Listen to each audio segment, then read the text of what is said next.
what we are being guided to do is to start creating a space of unity with these aspects of self.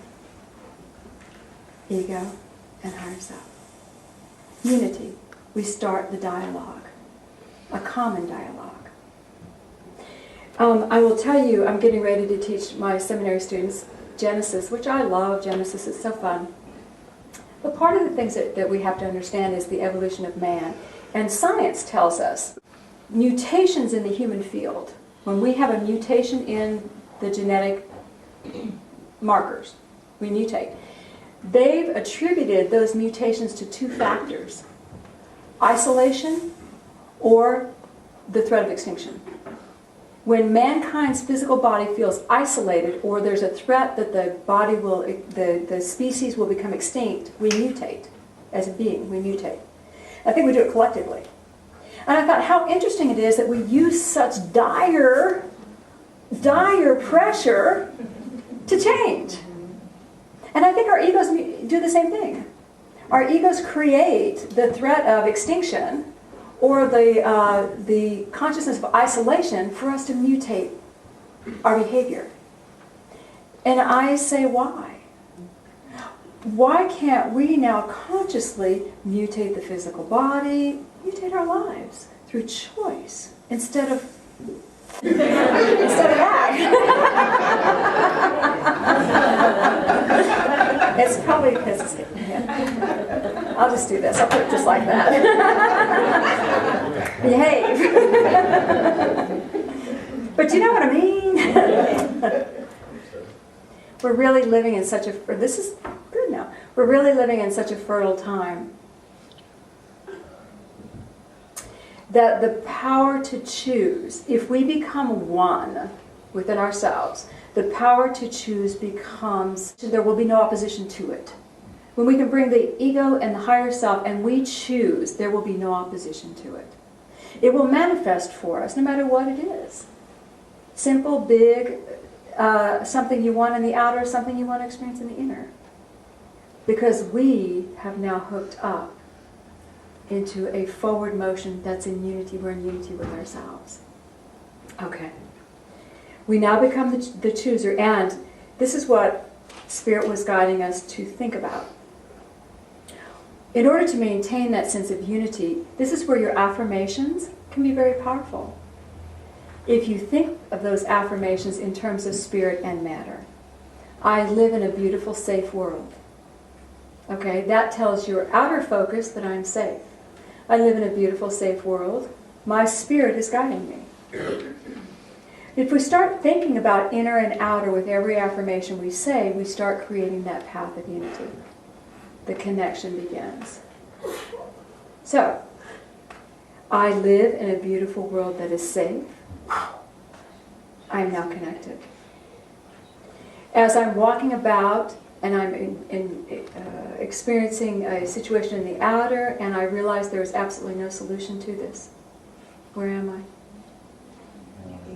I'm back in my ego. If I'm experiencing that same situation and I realize, oh, I live in a beautiful, safe world, therefore all my needs are met, God can move through this. Ego, higher self, let's turn it over. Uniting them. We met an idea when we were traveling once. It was called hit and hope. You know, you just try. And it was a philosophy these kids lived by. It was funny. But I think a lot of us, when we're dealing with spirit, do the same thing. We do our prayers and meditation, and we're just hitting and hoping that something sticks. Instead of knowing. In love, a resolution can always be found. In love, a higher step can always be found. And it will not be found in your files of your previous walk. And that's where your ego accesses. It will be found in a higher way, and then it can tell the ego how to make it so. It'll be found, and then you can take a step with it. Unity, uniting. We all talk about a world that would be beautiful if we could be united and just for the good of the whole. Let's all just agree to be happy for the good of the whole. What a great world that would be. Yes. It's not going to happen until we unite within ourselves. Within, without. Within, without. So this is our beautiful opportunity this year, right now, to start connecting those aspects of self.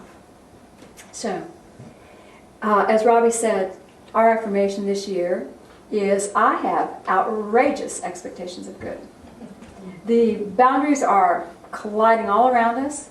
Hopefully they are dropping. Hopefully you're feeling the expansion. If you haven't felt it yet, it is coming.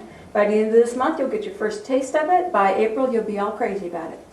So, it's all happening. It's happening all around you. This is the time to stay centered and not be the piece of wood that floats down the stream of intensity. Because it's going to get intense out there. We want to be that center that watches the intensity and says, I know what I'm doing. I'm taking just enough of that intensity to create what I want in my world. Not avoiding it, but I'm going to take just enough and let the world have rest. It's a fabulous, wonderful opportunity for us this year.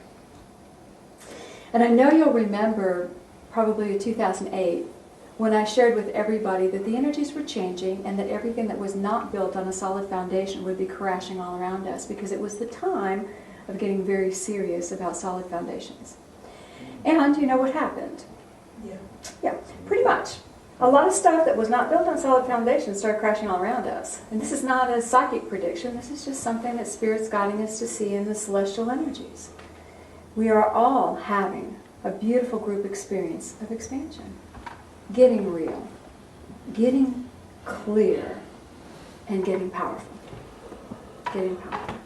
So, you ready? Take your first step. All right, put your feet on the floor. I love this stuff. Just imagine a beautiful column of light comes over you. And I want you to feel that love of God. And we love to study God. We love to touch the energy in our meditation and truth. We love it when those energies channel through us and we get the divine ideas and knowledge. But today, we want to become more conscious of the material world we're creating. So take a breath in that beautiful light. And just imagine that you can lift up. Feel the love of God surrounding you. Feel that beautiful light filling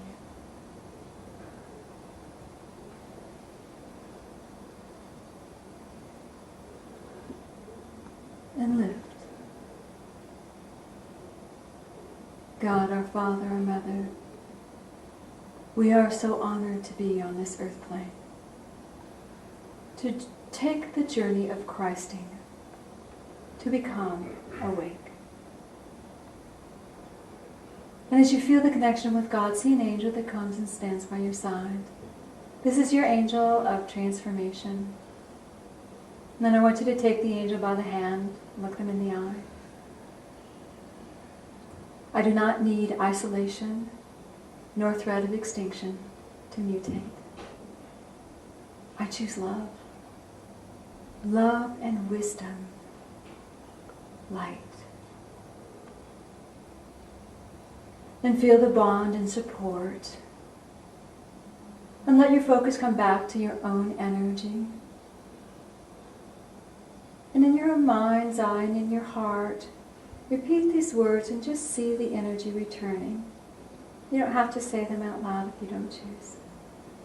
I lovingly and gently call forth my ego to come home to my heart.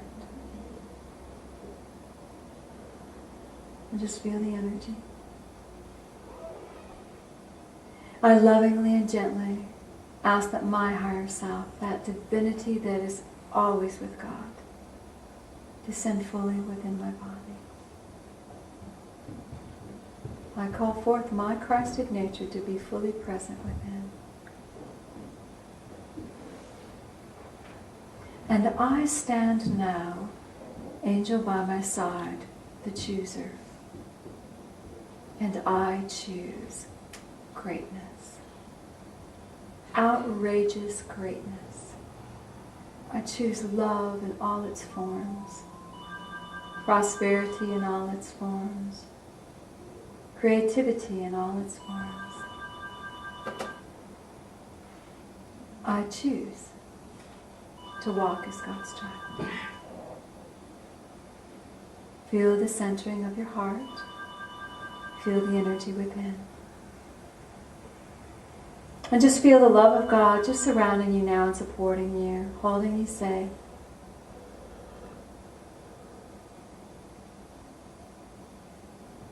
"2011, a year of new beginnings. And we thank you. I am safe in this beautiful world of creation. I am loved beyond my wildest dreams. And I am having fun. Thank you, God." And so it is. Breathe. Let your energy come back to the chair. Before you open your eyes, just sense your fields. See if you feel lighter, brighter. And when you're ready, you can open your eyes.